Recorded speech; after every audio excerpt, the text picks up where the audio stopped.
Hello friends, மண் தக்காளி கீரை ரெசிபி தான் இன்றைக்கி பார்க்க போகிறோம். இது வந்து ஒரு சைட் டிஷ் தான் நான் செஞ்சுட்டு இருக்கேன். ஒரு கட்டளவு மண் தக்காளி கீரை எடுத்து நல்லா வாஷ் பண்ணி கட் பண்ணி வச்சுருக்கேன். இது மண் தக்காளி கீரை வந்து நல்லா ஒரு மவுத் அல்சர் இருக்கிறவங்களுக்கு ரொம்ப நல்லது. இதில் அயன், கால்சியம், ஃபைபர் அதிகமாக இருக்குது. ஸ்டமக் ப்ராப்ளம் இருக்கிறவங்க வீக்லி ஒன்ஸ் இதை சாப்பிட்டுனே வாங்க. இது ரொம்ப நல்லது. இது எந்த விதத்துலனா நம்ம சாப்பிட்லாம். சூப் வச்சு சாப்பிட்லாம், பருப்பு மண் தக்காளி கீரை போட்டு மசியல் மாதிரி பண்ணி சாப்பிட்லாம். ஆனால் இன்றைக்கி நம்ம பொரியல் தான் செஞ்சுட்டு இருக்கோம். அதுக்கு ஒரு கடாயில் ஆயில் ஊற்றிட்டு 1 டேபிள் ஸ்பூன் அளவு உளுத்தம் பருப்பு, 1 டேபிள் ஸ்பூன் அளவு பாசிப்பருப்பு, அதாவது சிறும்பருப்பு இதை ஆட் பண்ணிக்கிட்டு 1 டீஸ்பூன் அளவு கடலப்பருப்பு போட்டுக்கலாம். இது நல்லா ஒரு கோல்டன் ப்ரௌன் ஆனதுமே பூண்டு போட்டுக்கலாம், வரமிளகாய் போட்டுக்குங்க.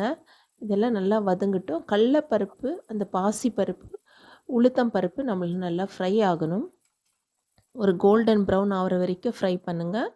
மீடியம் ஃப்ளேமில் வச்சுக்கோங்க. எப்போவுமே கடலப்பருப்பு, உளுத்தம் பருப்பு கருக விட்டுடாதீங்க. ஆனியன்ஸ் நான் 2 பிக் ஆனியன் எடுத்து ஃபைனாக சாப் பண்ணி வச்சுருக்கேன். நீங்கள் சிறு வெங்காயம் இருந்தால், ஸ்மால் ஆனியன்ஸ் இருந்தால் அது கூட கட் பண்ணி ஆட் பண்ணிக்கிங்க, இன்னுமே நல்லது. இப்போ ஆனியனும் கார்லிக்கும் நம்மளுக்கு வதங்கினதும் கட் பண்ணி வச்சுருக்க கீரை ஆட் பண்ணிக்கலாம். கீரை ஆட் பண்ணிவிட்டு கீரை வதங்கிறதுக்கு விடுங்க. கீரை நல்லா வதங்கட்டும். நல்லா வதங்கின பிறகு தான் நம்ம உப்பு போட்டுக்கணும். ஓகே, பாருங்கள், நல்லா மிக்ஸ் பண்ணி விடுங்க. வெங்காயம், இந்த பருப்பு இதெல்லாம் சேர்ந்து இது நல்லா மிக்ஸ் ஆகி வதங்கி வரட்டும். நம்ம இது எதுக்கு இவ்வளோ பருப்பு, கடலப்பருப்பு, பாசிப்பருப்பெல்லாம் போடுறோன்னா, இந்த கீரையில் ஒரு சிறுங்கசப்பு இருக்கும். அதுக்காக நம்ம இதோடு சேர்த்து சாப்பிடும்போது அது ஒன்றும் அவ்வளோவா கசப்பு தெரியாது. இப்போ கீரை வதங்கிடுச்சு பாருங்கள், உப்பு போட்டுக்கலாம். எப்பவுமே கீரை வதங்கிட்ட பிறகு தான் உப்பு போடணும். கீரை வதங்கிட்ட பிறகு குவான்டிட்டி நம்மளுக்கு கம்மியாக தெரியும். ஓகே, இப்போ நான் ஒரு பாதி கோகோனட் எடுத்து துருவி வச்சுருக்கேன். தேங்காய் நம்ம வந்துட்டு இதுக்கு எதுக்கு தேங்காய் போடுறீங்களோ இல்லையோ, ஆனால் இந்த மண் தக்காளி கீரைக்கு நீங்கள் தேங்காய் ஆட் பண்ணிக்கிங்க. நான் தேங்காய் நல்லா துருவி வச்சுருக்கேன், இதை ஆட் பண்ணிக்கலாம். ஒரு அரை முடி தேங்காய் போட்டிருக்கேன். ஓகே, இது எல்லாமே நல்லா மிக்ஸ் பண்ணுங்கள்.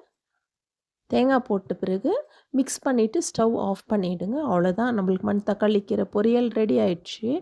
இந்த ரெசிபி உங்களுக்கு யூஸ்ஃபுல்லாக இருந்துச்சுன்னா, ஹெல்த்தியாக நல்லா பெனிஃபிட்டாக வீக்லி ஒன்ஸ் ஆகுது நம்ம இந்த மண் தக்காளி கீரை எந்த விதத்தில் நான் சொன்ன மாதிரி மசியலோ, சூப்போ, இல்லை அதை வேக வச்சு தண்ணி எடுத்து செப்ரேட்டாக ரசம் மாதிரி கூட நம்ம வச்சு சாப்பிட்லாம். செய்து சாப்பிட்டு எப்படி இருந்துச்சுன்னு கமெண்ட்ஸ் தெரியப்படுத்துங்க. பாய்.